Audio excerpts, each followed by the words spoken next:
Hello everyone, welcome back. In today's video, we're back with week 2 of our Power Rankings series. And this week, we're going to do an updated Power Rankings based off of what happened last week. That saw number 1 in our Power Rankings from last week take a massive fall, and we saw a new number 1 team in this week's Power Rankings. We'll go to all the updates regarding this week's Power Rankings coming up right now.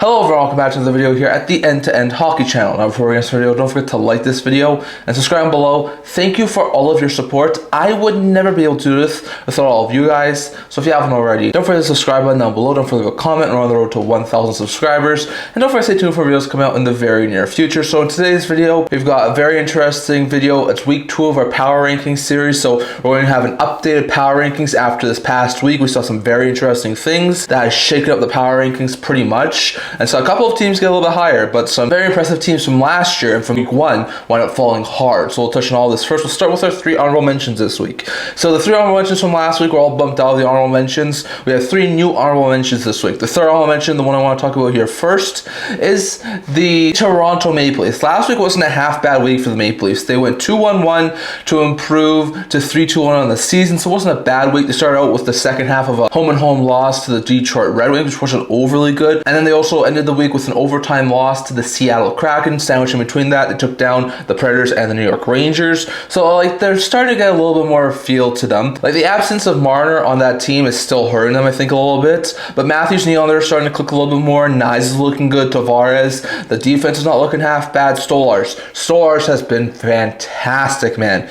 So even though they're only a 3-2-1 record, they're not one of the best teams in the NHL, at least at this point in time. I think they did enough last week, getting 5 out of possible 8 points to be put into the honorable mention category. The second honorable mention I want to talk about here is the Chicago Blackhawks. They have been unreal this week. After starting out 0-2-1 in week 1, they went 3-0-1 last week. Their only loss was to the Vancouver Canucks in a shootout. This team is looking a lot more fun than it has been over the past couple of years, looking a lot more entertaining, and for the first time in like forever, after the first 2 weeks of the season, they are in a playoff spot, which is absolutely unreal. Like for the Hawks, they wound up taking down the Utah Mammoth last week. They beat the Anaheim Ducks. They had another win in there. So all in all, the Hawks are looking really good. Like up front, Nazar, Bedard, Teravainen, like all their forwards are doing pretty good. Defensively, Brinzel, Vlasic, Murphy, the newly acquired Grizz, like all looking really good. In net, Spencer Knight has been unfreaking believable. So you know what? This Hawks team's turned the corner, and while I'm not ready to put them in the top 10 just yet,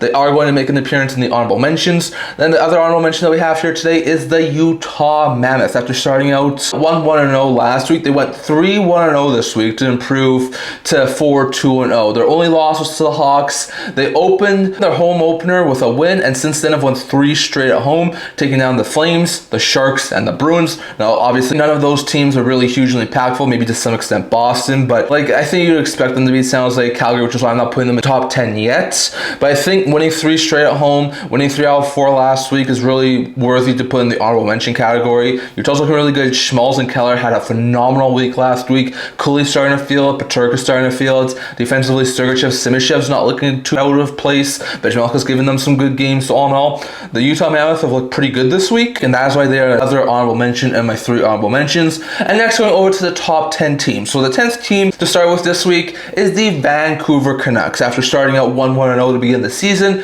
they went 3-1-0 last week. Started out with a loss to the St. Louis Blues before starting a long road trip in which they're so far 3-0-0 on by taking down Dallas, Chicago, and Washington. So not easy teams. Like I just said, Chicago was playing really well. Dallas was doing really well after week 1. Washington was on a 4-game winning streak when they played them. So Canucks look pretty good. Like Pedersen's finally starting to get a little bit better. Sherwood's looking great. Garland's not looked half bad. Bester before he went on personal leave was looking really good. Some of the younger guys like Baines, like Carlson haven't looked out of place. Hughes is looking really good. Ronick's looking really good. Some of the other defensemen are looking pretty good. Demko, Lankinen, both have been pretty good in net. So Canucks have definitely found a rhythm at this point in time. We'll see if they'll be able to make it 4th straight wins later today. But the Canucks are 4-2-0. That is warranted 10th spot in my power rankings. 9th spot in my power rankings is last week's number 1 team, and that is the Dallas Stars. Had a really sour week. After starting out 2-0-0, they would extend their winning streak to open the season to 3 games, being the San Jose Sharks, before they wound up losing back-to-back games. 1 to the Canucks, 1 to the Blues. So they finished the week 3 3-2-0, which isn't overly bad, but there were a lot of other teams who had way better weeks than the Stars did last week. So I made the tough decision to move them down to the 9th spot.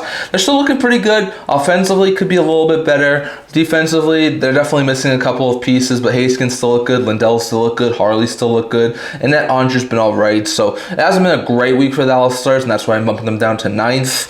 8th in my power rankings, the New Jersey Devils. They were undefeated last week. They have not lost a game since the opener against the Carolina Hurricanes. They're currently 4-1-0 after going 3-0 last week. I think they beat Columbus. Edmonton was one of them. They had another one. So 3 out of a possible 3 wins, 6 out of possible 6 points. Devils were clicking last week. So I'm bumping them up a couple of spots from last week. I'm not going to be able to bump them any higher than 8th at this current point in time, but the Devils still had a phenomenal week. Hughes is looking good. Heischer's looking good. Luke Hughes is looking good. On the defensive end, Siegenthaler as well. Hamilton's looking good. In net, even though they have lost Markstrom, Jake Allen has been phenomenal for this Devils team. So all in all, Devils looked great this week. Won all 3 of their games. They're getting bumped up to 8th spot on the power rankings. 7th spot on the power rankings, and staying there from last week is the Seattle Kraken. Yes, I know. Going into Monday's game action, they were one of only 3 teams who were undefeated. However, there were a couple other teams that I did have to put ahead of them. But last week, they had an Eastern Canadian road trip, got win all 3 of the games in Eastern Canada. They took down the Toronto Maple Leafs to end the week after a shootout loss to Ottawa and an overtime loss to Montreal. So like 4 out of possible 6 points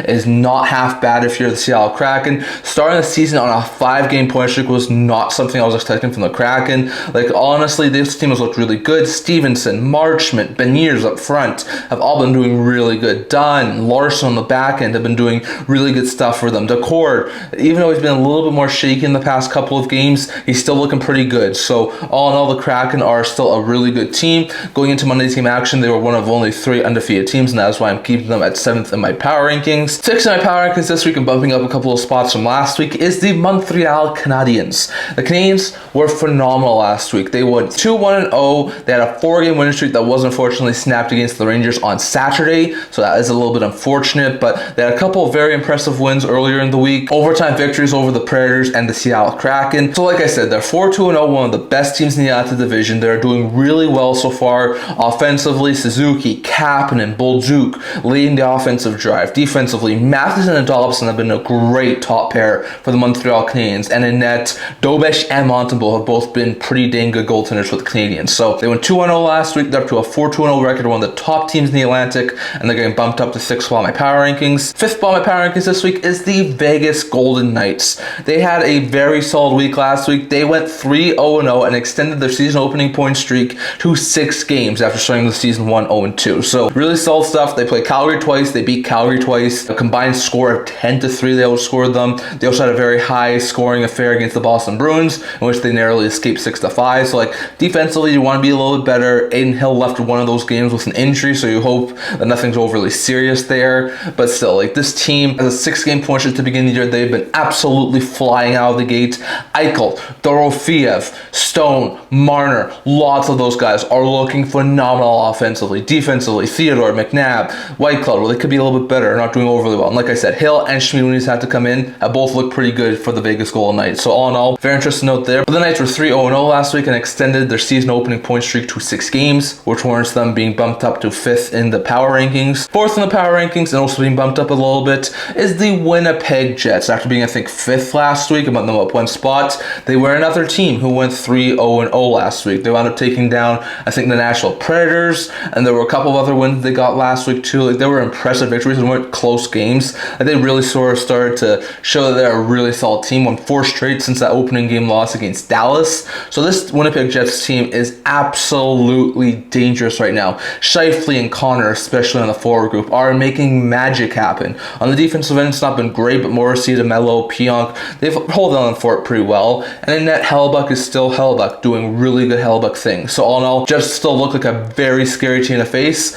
and that is why they are 4th on my power rankings. 3rd on my power rankings, and a team just like Vancouver, who was not ranked last week, is the Detroit Red Wings. This team is on a heater. They went 4-0-0 last week. They're up to a 5-1-0 record after losing to Montreal on opening night for them. They beat the Toronto Maple Leafs twice in a home and home, and then beat the Tampa Bay Lightning and the 2 teams who were Stanley Cup finalists last year in Florida and Edmonton. The Detroit Red Wings have not been winning because they've been playing low-ranked teams. They've been playing because they've been beating high-level teams. This Red Wings team is is looking scarier by the minute, and I think I may have misjudged them. I said this would be a team who will be fighting for a playoff spot. At this point in time, they look like they may be one of the best teams in the Atlantic Division. I know it's early on. They're in sole possession of first place in the Atlantic Division, and they are cooking. Larkin, Finney, Raymond on that top line has been looking phenomenal. Appleton came when he was healthy. The Brinkett, Casper, like the entire forward group is clicking.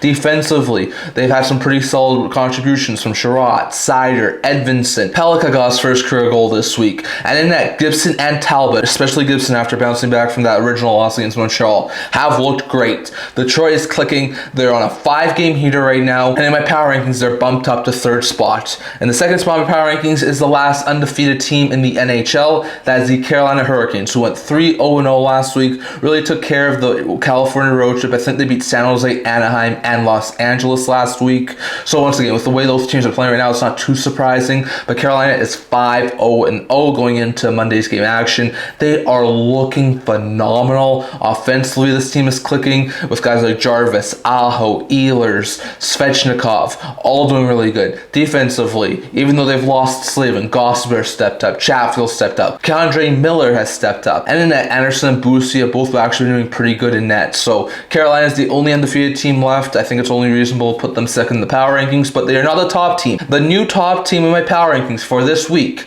is the Colorado Avalanche, one of the other 3 teams who has started the season on a point streak. They're currently 5-0-1. Last week went 3-0-0. Took down some very impressive teams. They beat the Boston Bruins, beat a couple of other very interesting teams. They had some really solid performances last week, which is why I'm bumping them up to the top spot from 3rd last week. This Avalanche team, I think I may have really misjudged them. I thought they were going to be a team who would be fighting for a playoff spot. It looks like they're still one of the top teams in the Central Division. Like offensively, McKinnon's looking good, Lehkonen, Landeskog, Nichushkin, all the offensive guys are looking pretty good. Defensively, even though they lost Gerard, Makar, Manson, Taves, all looking really good defensively. And even in the absence of Mackenzie Blackwood, Scott Wedgwood has stepped up and looked phenomenal. So all in all, the Avalanche are still clicking. They have a lot of good things going for them. And because they're still on a 6-game point streak to begin the season, I'm putting them as my new #1 team in the power rankings. So that's my power rankings. Just to recap here, teams who fell out of the top 10 and entered the top 10 this week are, I'll show you as follows.